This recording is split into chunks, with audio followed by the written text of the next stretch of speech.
Welcome to శోభా స్ఫూర్తి academy. అసలు భావన ప్రేరణకు తేడా ఏంటో ఇప్పుడు మనం తెలుసుకుందాం. భావన మరియు ప్రేరణ రెండు మనసులోనే పుడతాయి, కానీ వాటి పని వేరు. సులభంగా ఇప్పుడు నేను ఒక ఉదాహరణ చెప్తాను. భావన అంటే ఏదైనా సంఘటన జరిగినప్పుడు మన మనసులో కలిగే అనుభూతి లేదా స్పందనను భావన అంటాము.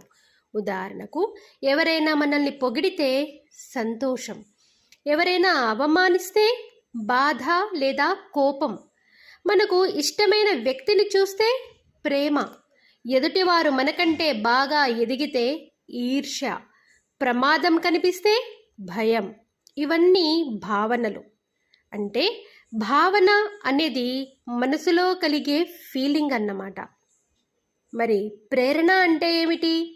మనల్ని ఒక పని చేయడానికి, ముందుకు సాగడానికి, మార్పు తీసుకురావడానికి ప్రోత్సహించే అంతర్గత శక్తిని ప్రేరణ అంటాము. ఉదాహరణకు, ఒక విద్యార్థి తన స్నేహితుడు మంచి మార్కులు తెచ్చుకున్నాడని చూశాడు. అతనికి రెండు విధాలుగా స్పందన రావచ్చు. అతనికే ఎందుకు మంచి మార్కులు వస్తున్నాయి, నాకు రావడం లేదు, ఇది ఈర్ష్య అనే భావన.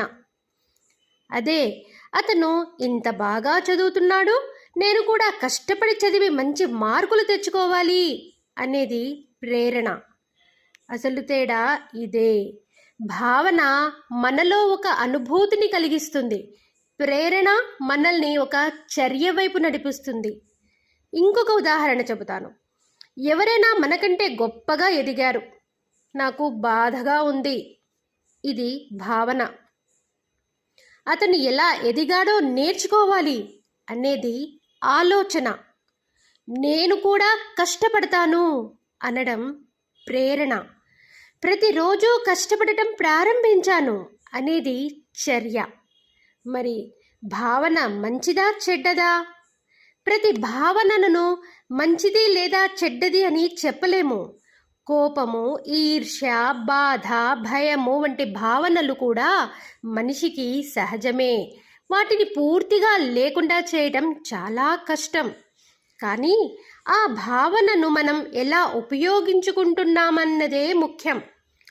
ఉదాహరణకు, ఈర్ష్య ద్వేషంగా మారితే అది తప్పు. ఈర్ష్య ఆత్మ పరిశీలనగా మారితే అది ఒప్పు. ఆత్మ పరిశీలన అంటే ఏమిటి? కష్టపడాలనే సంకల్పంగా మారితే అది ఆత్మ పరిశీలన. మరి సంకల్పం కార్యాచరణగా మారితేనే అది సంకల్పం అవుతుంది. అప్పుడు అదే ప్రతికూల భావన మన ఎదుగుదలకు ఉపయోగపడుతుంది.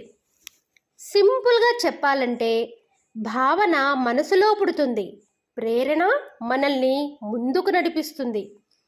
ఇంకా సులభంగా చెప్పాలంటే, భావన మనసును కదిలిస్తుంది, ప్రేరణ మన అడుగులను కదిలిస్తుంది.